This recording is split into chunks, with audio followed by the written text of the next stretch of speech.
ഉപ്പമാരോട് പറയട്ടെ, ആ പണിക്ക് നിങ്ങളാ ചെയ്യേണ്ടത്. അള്ളാഹു നിങ്ങളോട് ചോദിക്കും. എന്റെ വീട്ടിലേക്ക് വസ്തുവകകൾ വാങ്ങിക്കൊണ്ടു പോകേണ്ടത് ഞാനാണ്, എന്റെ പെണ്ണുങ്ങളല്ല. എന്റെ ഉമ്മയല്ല അത് വാങ്ങിക്കൊണ്ടുപോകേണ്ടത്. തക്കാളിയും ഉരുളൻകിഴങ്ങും മറ്റു സാധനങ്ങളും മേടിച്ചു കൊണ്ടുപോകേണ്ടത് ആ വീട്ടിലെ കുടുംബനാഥനായ ഞാനാണ്. എനിക്കാണ് അതിന്റെ ഉത്തരവാദിത്വം. നിങ്ങളെ പെണ്ണുങ്ങളെ അല്ല സൂപ്പർ മാർക്കറ്റിലേക്ക് പറഞ്ഞേക്കേണ്ടത്, കടകളിലേക്ക് പറഞ്ഞേക്കേണ്ടത്. പിന്നെ എന്തിനാ നിങ്ങൾ ആണായത്? ഷാഫി ഇമാം റളിയല്ലാഹു അൻഹു വൈകുന്നേരം അങ്ങാടിയിൽ പോയി വീട്ടിലേക്കുള്ള വസ്തുവകകൾ വാങ്ങിക്കൊണ്ടുവന്നു എന്ന് ചരിത്രത്തിലില്ലേ? അഷ്റഫുൽ ഖൽഖ് സയ്യിദുനാ റസൂലുള്ളാഹി സ്വല്ലല്ലാഹു അലൈഹി വസല്ലം മാർക്കറ്റിൽ പോയി സാധനങ്ങൾ വാങ്ങി വീട്ടിലേക്ക് കൊണ്ടുവരാറില്ലേ? ഉമ്മഹാത്തുൽ മുഅ്മിനീങ്ങളാണോ പോയിരുന്നത്? ബീവിമാരാണോ പോയിരുന്നത്? ഒരൊറ്റ കാര്യത്തിനും ഉമ്മമാരെ, നിങ്ങൾ പുരുഷന്മാരെ വീട്ടിലിരുത്തിയിട്ട് വിശ്രമിക്കാൻ വിട്ടിട്ട് നിങ്ങൾ സൂപ്പർ മാർക്കറ്റിലേക്ക് പോകരുത്, ഹൈപ്പർ മാർക്കറ്റിലേക്ക് പോകരുത്. വേണ്ടതൊക്കെ വേണ്ട വിധം വാങ്ങിക്കൊണ്ടുവരേണ്ട ഉത്തരവാദിത്വം പുരുഷന്മാർക്കാണ്. അർരിജാലു ഖവ്വാമൂന അലന്നിസാ, പുരുഷന്മാർക്കാണ് അതിന്റെ ചുമതല, അവരാണത് നിർവഹിക്കേണ്ടത്. ഉത്തരവാദിത്തം അവർക്കാണ്. അരി വാങ്ങേണ്ടതും സാധനങ്ങൾ മേടിക്കേണ്ടതും പുരുഷന്മാരുടെ ചുമതലയാണ്. അവര് പോയിട്ട് വാങ്ങിക്കൊണ്ടുവരണം. എല്ലാ സംഗതികൾക്കും വാഹനം കൊടുത്തിട്ടും കൊടുക്കാതെയും സ്ത്രീകളെ ഇറക്കി പുറപ്പെടുന്ന പരിപാടി നമുക്ക് യോജിച്ച പരിപാടിയല്ല. ഉമ്മമാര് പോകരുത്, നമ്മളാണ് പോകേണ്ടത്. എല്ലാ സംഗതികൾക്കും അങ്ങനെയാണ്, നമ്മളാ പോകേണ്ടത്. എന്റെ വീട്ടിലുള്ള വീട്ടുകാരികൾക്കൊക്കെ, മക്കൾക്കും ഭാര്യക്കും ഉമ്മക്കൊക്കെ വസ്ത്രം വാങ്ങിക്കൊടുക്കല് ഞാനാണ്. അപ്പൊ നമ്മളെന്താ പറയുന്നത്? നമ്മൾ വാങ്ങിക്കൊടുത്താൽ റാഹത്താകൂല, അതുകൊണ്ട് അവരെന്നെ അങ്ങോട്ട് പോയി സെലക്ട് ചെയ്തെടുത്തോട്ടെ. ദൂറുസ്കാരം പോയാലും കുഴപ്പമില്ല, അസറുസ്കാരം പോയാലും കുഴപ്പമില്ല, പിന്നെ പൊല്ലാപ്പ് കേൾക്കാൻ നിൽക്കണ്ടല്ലോ അല്ലേ? നല്ല ന്യായ. പിന്നെ നമ്മളെന്തിനാണായത്? എന്റെ അയൽപക്കത്തുള്ളൊരു സഹോദരി ചോദിച്ചു മോളോട്, മോളെ ആരാണ് ഈ ഉടുപ്പ് വാങ്ങി തന്നത്? മോള് പറഞ്ഞു ഉപ്പ വാങ്ങി തന്നാണ്. ആ, നിന്റെ ഉപ്പാക്ക് നല്ല സെലക്ഷൻ അറിയല്ലോ. സെലക്ഷൻ അറിയണം, പിന്നെ ഇതിനാണായത്? നല്ല വസ്ത്രം വാങ്ങി കൊടുക്കാൻ അറിയണ്ടേ?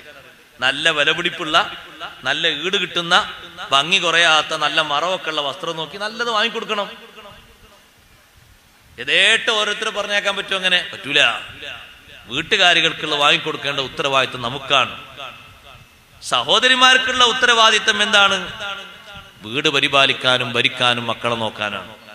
അവരെ ചെലവിന്റെ മുഴുവൻ കാര്യങ്ങളുടെയും മസ്ഊലിയത്ത് വീട്ടുനാഥൻക്കാണ്.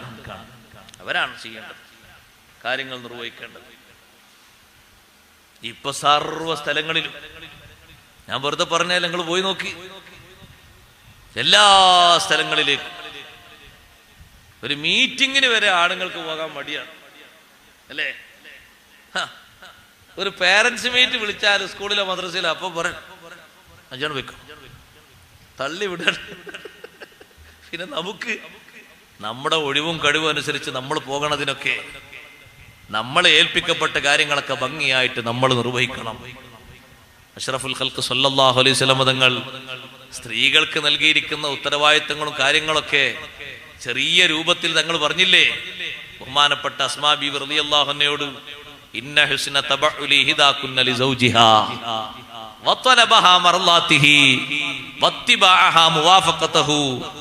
നിങ്ങളിൽ ഒരാള് അവരെ കുടുംബ ജീവിതം നയിക്കുന്ന ഭർത്താവിന് നന്മ ചെയ്ത് ജീവിക്കുന്നത്, നിലപാടുകളോടൊക്കെ യോജിച്ച് ജീവിക്കുന്നത്, പൊരുത്തം കാംക്ഷിച്ച് ജീവിക്കുന്നത്, യഅദിലു ദാലിക കുല്ലഹു. പുരുഷന്മാര് ജമാഅത്തിന് പോകുന്നതിനും ജുമുഅക്ക് പോകുന്നതിനും യുദ്ധത്തിന് പോകുന്നതിനും ജനാസയുടെ കൂടെ പോകുന്നതിനും മറ്റു ഫർള് കിഫയായ കാര്യങ്ങൾ നിർവഹിക്കുന്നതിനും എല്ലാറ്റിനും അത് സമാനമാകും. പക്ഷേ തങ്ങൾ ഉടനെ പറഞ്ഞു, വഖലീലും മിൻകുന്ന മൻ യഫ്അലുഹു. അങ്ങനെ പ്രവർത്തിക്കുന്നവർ നിങ്ങളുടെ കൂട്ടത്തിൽ വളരെ ചുരുക്കമാണ്. ഭർത്താക്കന്മാരെ അനുസരിക്കണം, അത് അള്ളാഹുവിനുള്ള അനുസരണമാണ്.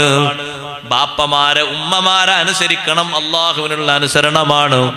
അള്ളാഹ് അനുസരിക്കാൻ പറഞ്ഞ ആരെല്ലാം ഉണ്ടോ അവരോടൊക്കെ അനുസരണം കൂടിയേ തീരൂ.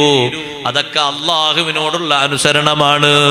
അഷ്റഫുൽ ഖൽഖ് സല്ലല്ലാഹു അലൈഹി വസല്ലം തങ്ങൾ പറഞ്ഞാലും തീരുമാനിച്ചാലും നിങ്ങൾ കേൾക്കണമെന്ന് നമ്മെ പഠിപ്പിച്ചൊരു വിഭാഗമാണ് സ്വഹാബ. സ്വഹാബത്തിനെ നമ്മൾ അനുസരിക്കണം, അവരെ എതിർക്കാൻ പാടില്ല, അവരെ തീരുമാനങ്ങൾ അംഗീകരിച്ച് നിയമങ്ങളായി മുന്നോട്ട് പോകണം. അവരല്ലേ തങ്ങളിൽ നിന്ന് ദീന് പഠിച്ചത്. ആ അനുസരണവും അല്ലാഹുവിന്റെ റസൂലിനെ അനുസരിക്കുന്ന ഭാഗമാണ്. ശേഷമുള്ള ഇമാമികളെ അനുസരിക്കുന്നതും തബഉ താബിഉകളെ അനുസരിക്കുന്നതും ഉസ്താദുമാരെ അനുസരിക്കുന്നതും ഒക്കെ നബി സല്ലല്ലാഹു അലൈഹി വസല്ലം തങ്ങൾ അനുസരിക്കാൻ പറഞ്ഞ അനുസരണത്തിന്റെ ഭാഗമാണ്. അല്ലാഹുവിനെ അനുസരിക്കുന്നവർ, അല്ലാഹുവിന്റെ റസൂലിനെ അനുസരിച്ച് ജീവിക്കുന്നവർ, അവര് മഹാന്മാരോടൊപ്പം ആഖിറത്തിൽ ഒരുമിച്ച് കൂട്ടപ്പെടുന്നവരാണ്. ആ ഒരു ഭാഗ്യം നമുക്ക് ലഭിക്കണോ? അനുസരിക്കാൻ കൽപ്പിക്കപ്പെട്ടവരെ മുഴുവനും നമ്മൾ അനുസരിക്കണം. ഒരാളോടും അനുസരണം കുറച്ചുകൂടാ. യഥാർത്ഥത്തിൽ അല്ലാഹുവിനെ അനുസരിക്കുന്ന അടിമയാണോ, ആ അടിമക്ക് സമൂഹത്തിൽ വലിയ ബഹുമാനമുണ്ട്. എല്ലാവരും ആ അടിമയെ അനുസരിക്കും. സുൽത്താനുൽ ആരിഫ്